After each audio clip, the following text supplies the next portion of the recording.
We got a loaded show for you guys coming your way. Kirk Cousins, is he moving his family to Atlanta? We'll dive into that report. And then Russell Wilson has been linked to the Vikings countless times over the last 24 hours. We'll be diving into that report. And overall, just give you my thoughts on why I think actually wouldn't be the worst thing in the world to bring in Russell Wilson. And then Rich Eisen on his show yesterday suggested Trey Lance to Minnesota if Kirk Cousins does leave in free agency. But guys, before we dive into that, we're going to get an update around this Kirk Cousins situation here eventually, so you guys need to make sure you are subscribed here to the channel. Help us reach 22,500 subs. We're about 199 away. Can we do it on this video? Let's find out, but hit that sub button and lock us in.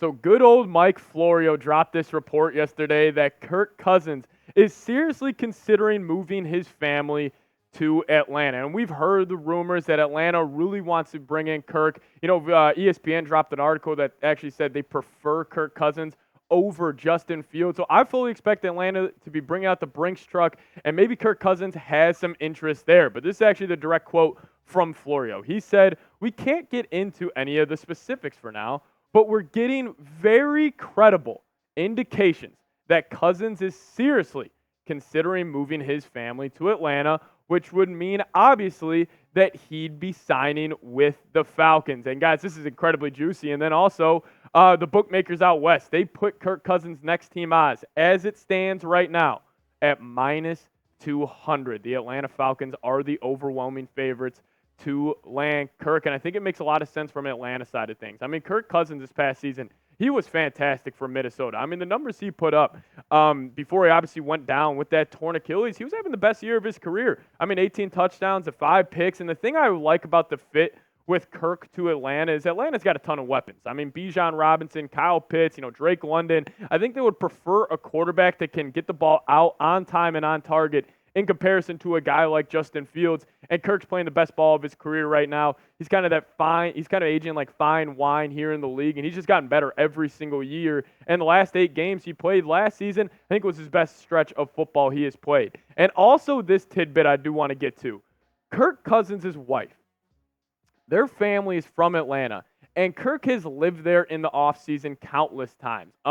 Listen, if you guys heard it was about a couple years ago, this YouTube channel put out this video, and it was Kirk Cousins, and it was kind of behind the scenes of what he does in the offseason. He actually used to stay at his in-laws in Atlanta, staying in the basement, and there was a huge joke that he was making like $35 million per year at the time, and he's living with his in-laws in the offseason. But, listen, overall, I do think there's serious juice behind Kirk to Atlanta. I think Kirk's got interest there. Obviously, he's not going to make a decision based on what his wife wants to do, but you can't tell me that that doesn't play an impact. That if Kirk's wife is telling him, hey, if Minnesota doesn't give us the money we want, we could head down to Atlanta, be near my family, and, they have talent. They could go win that division. He would be by far the best quarterback in that division, in my opinion. So serious juice around Kirk to the ATL as it stands right now. But you guys got to predict it for me. Where will Kirk Cousins play in 2024? If you asked me this a month ago, I would have said no doubt with the Minnesota Vikings.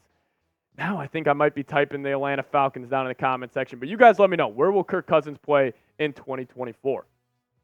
Now, Russell Wilson, he has been linked to the Vikings by countless insiders that cover the NFL. And, obviously following yesterday when the Broncos did move on and they did cut Russell Wilson. This was coming in from Rap Sheet yesterday. And listen, this was a big-time move for the Denver Broncos. I mean, the Broncos are moving on from quarterback Russell Wilson, closing a tough chapter for the team and allowing Coach Sean Payton and Wilson to start fresh.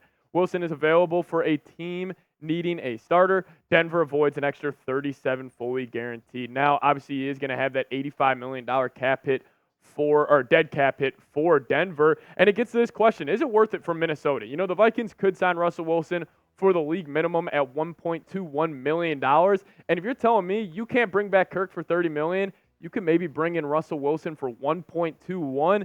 That's something that could definitely interest me. But I do want to get to this tweet. Andrew Brandt had a very interesting kind of a piece of information that I think people got to consider when bringing in Russell Wilson, because we've heard that, he's going to sign for the vet minimum, and I think people have just automatically kind of said that's what his next contract's going to be. Well, it may not be that. He said Russell Wilson and his agent could take a minimum contract from a team since Broncos are on the hook for the rest of the $39 million and try to get big guarantee for 2025. But as you learn working in the NFL, what goes around comes around.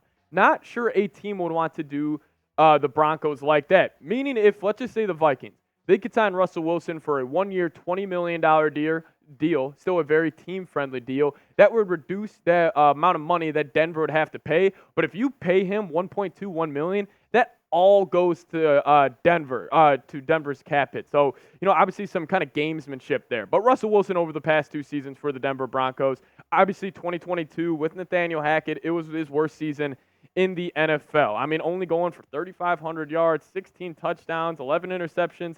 He just wasn't too good. But frankly, last season, one of the more underrated quarterback seasons we had in the whole NFL last year. I mean, 66.4% completion percentage, 3,000 yards, 26 touchdowns, 8 picks, and a solid QBR as well. Russ was really, really underrated. But I want to ask you guys, because I'm kind of torn on this.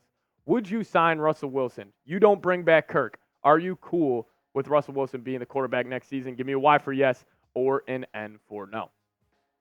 I'm only doing it for the minimum. And the main reason why I want to do it for the minimum is to stick it to that dude, Sean Payton. Take all that cap hit, and that's the only way I would bring in Russell Wilson. But if it would be for more money, I'd rather just go a different direction. And maybe that different direction could be the man, Trey Lance, the Dallas Cowboys backup quarterback right now. Rich Eisen, he dropped this yesterday as one of his top 5 juicy rumors that he has heard this offseason. And he suggested that the Vikings could bring him in. This is what Rich had to say on his show yesterday. He said, I heard this rumor that a possible solve at quarterback for the Minnesota Vikings is a native of the state, and his name is Trey Lance. And guys, you guys have known this on the channel recently. I'm in on Trey Lance.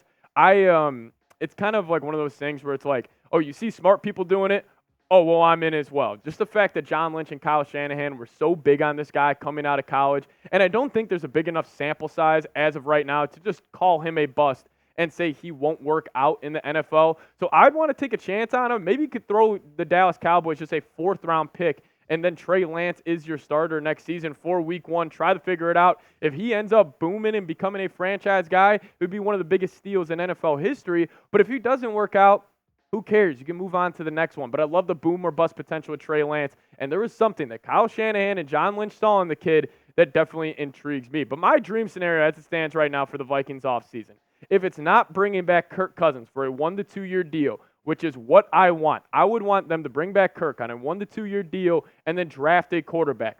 But if that's not the situation, which is looking more and more likely every single day, I would give Trey Lance a chance. And then also draft a guy like J.J. McCarthy, who, as we know, you are probably going to have to trade up for him as it stands right now. He was killing it at the NFL Scouting Combine. He's going to crush the interview process, and I think his draft stock is only going to continuously climb. So as it stands right now, give me Trey Lance for the first month of the season next season. Let J.J. still develop. He was born in 2003, only 21 years old. I think that would be my dream scenario right now, over going like maybe a Gardner Minshew or a Tannehill route. So that's what I would do, but I don't know. Vikings are in a tough spot right now. But if you guys made it to the end of the video, first off, just want to say thank you guys so much. There's going to be a ton of juice coming around this football team, so make sure you guys are subscribed. But if you made it to the end, just give me a skull down in the comment section. I want it looking like US Bank Stadium on game day. And we'll see you guys next time. Skol Vikes.